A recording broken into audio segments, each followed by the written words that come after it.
Hey guys, what's going on? This is Andrew here today, and we're going to be continuing the series that I like to call Highlights of My Collection, and today we're going to be focusing on the PS2.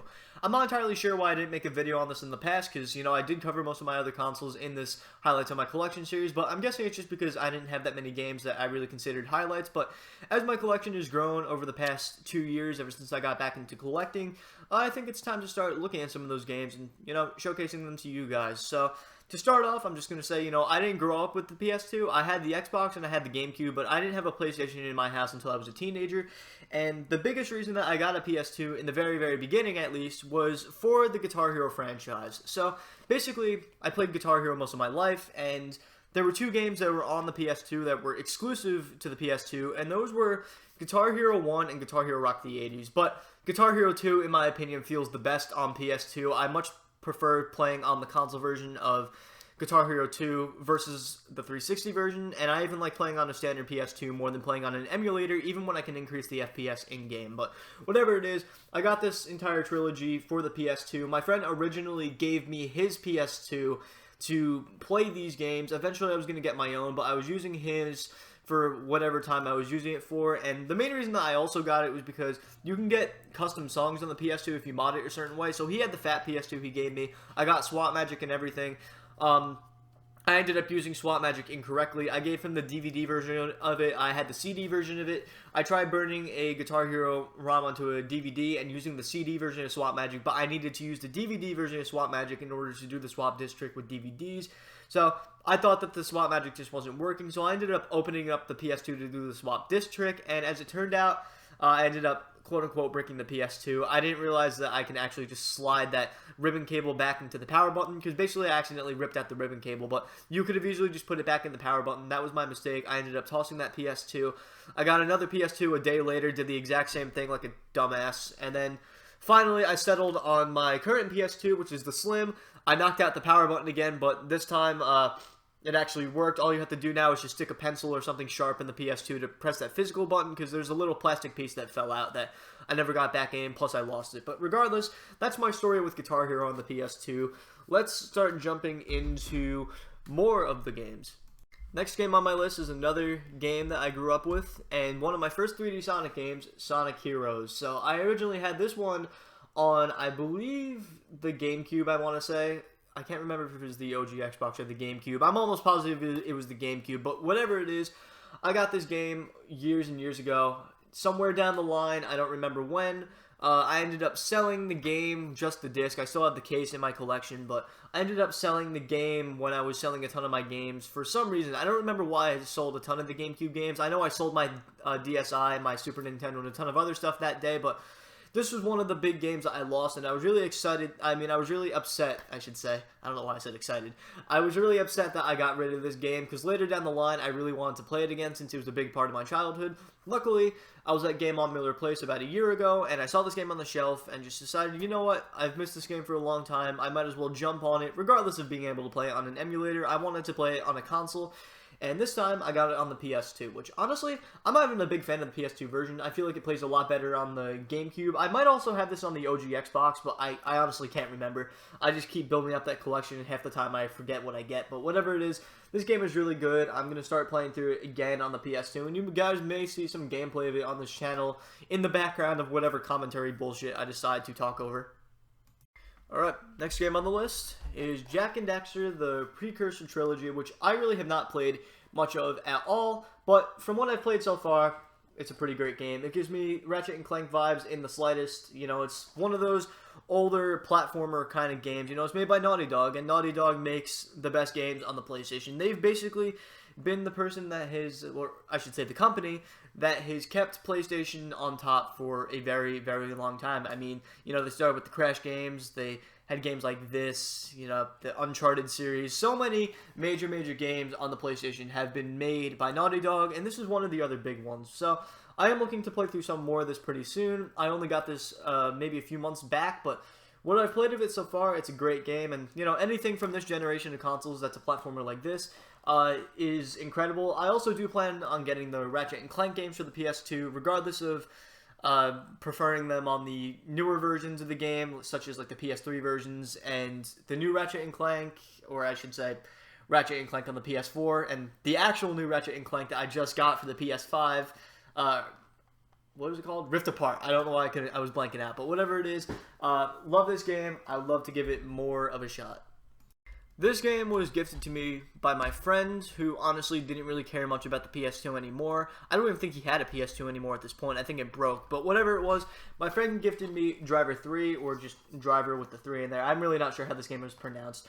I have played this game at his house before, and it is a similar game to GTA in that sense, but whatever it is, I really don't remember much about this game at all. I don't know why I can't remember it that much, but I just can't. Whatever it was, I just remember that it was a really good game, and I played it a ton, but I honestly can't remember much about the game. That's all. Like, I'm putting this in the highlights of my collection because this is definitely a highlight game to have if you are a fan of this generation of consoles. I definitely recommend getting this game, but for some reason, I don't know why, I'm just blanking out. I can't remember what this game was like, but I will definitely play it soon. This has been on my shelf for a very long time, and I gotta give it a shot.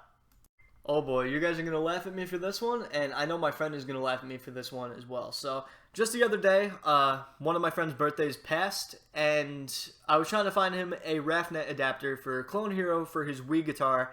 Clone Hero Guitar Hero controller. For the Wii Guitar Hero controller, there's a RAFnet adapter that makes the guitar basically have a 1 millisecond response time and have a pull rate of 1000 hertz, or getting close to 1000 hertz, I should say.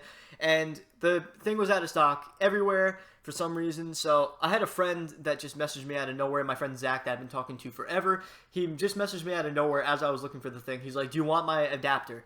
Yeah, he didn't even know I was looking for it, so I immediately said yes. The thing comes in the mail. But immediately, I didn't really see the RAFnet come in the mail originally. I didn't see where it was. I thought that maybe I ordered a game that I forgot that I got. Because when I opened up the package, the first thing that I saw was this. My friend Zach has a reselling business, a video game kind of business on multiple different websites where he buys games, resells them, refurbishes them. Once in a while, I'll fix up some controllers for him. I'll fix up some consoles. So he got one of these games in the haul that he picked up to do some reselling for, and he just randomly sent it to me, probably just to get me to laugh, which he did. He made me laugh pretty hard when I opened up this thing. Because when I opened up this thing, I was like, what the fuck? When did I buy this? Because this is definitely a game I wouldn't add to the collection right away. I'd probably add this if I was going for a full collection, but as of now, I'm not going for a full collection of the PS2. Maybe in the future I will, but that's beside the point. I wouldn't have added this game to my collection, so I opened up the thing, I was like... But then I saw the RAFnet, I was like, fucking Zach. So, yeah. I got this game, and I consider it a highlight because I was playing it a ton last night, and I actually had a lot of fun with it. So, it got really childish dialogue, you know, from a little cartoonish kind of game like this, you can really expect that. I mean, the same thing goes for Ratchet and Clank and all that stuff with that kind of dialogue, but the gameplay elements of it are actually pretty cool, and it's a very fun game. I'm actually addicted to this right now. I can see myself sitting through and just playing through the entire game at some point. I already started it last night. Honestly, I wouldn't be surprised if I finished this game in like 2 days. So yeah, that's that game. Let's get to the last few games in this collection highlights video. So the reason why I said let's look at the last few games is because I'm actually going to show a ton of them just in a row. I'm missing one game from this to have the full PS2 collection of games, and that is the entire Grand Theft Auto series. So I have been playing GTA since the 5th grade now. That was really the first rated M game that my dad seriously let me play after banning me from violent video games for years. Whatever it was, one of my friends came over to my house with GTA 4 on the 360. It instantly got hooked. Both me and my dad and all of my brothers got hooked on that game and that series. So when I got my PS2, the first thing I wanted to do was get the trilogy of the GTA games. So the first game I got was GTA 3, which I played some of. I got GTA Vice City next, which I really haven't played much of yet. I'm currently almost done with GTA 3. And GTA San Andreas, which is probably my favorite game of the entire lot. When it came to Liberty City Stories, I haven't played any of it yet. Like I said before, I'm also missing Vice City Stories. I want to play the game. After I beat GTA 3, I want to play it all in order from the start, and then going back to GTA 3 just to see what I missed from, you know, the references it was making. Whatever it was, this was an entire, this entire trilogy, or not really trilogy, this entire series on the PS2 was incredible, and you know, it's pretty funny to see a ton of GTA games come out on one console when nowadays GTA 5 has been the newest game across 3 generations of consoles. So when you put that in mind, it makes you kind of think, wow, you know, we got some really high quality GTA shit on this generation of consoles. These games also came out on the original Xbox. I don't believe Liberty City Stories did, but the trilogy, these 3 games did. So I know that for a fact, but you know, love these games for a long time. I will eventually play through all of them, but for now, guys, that's the highlights of my PS2 collection. In the future, you know, when my PS2 collection gets even bigger, I'll make a part 2 to this video. I can see myself pretty soon also making a second video for the highlights of my Xbox collection, because ever since I made that first video, I think I've collected 30 or 40 more games for the whole collection. So, anyway, guys, that's the end of this video. Thank you guys for watching.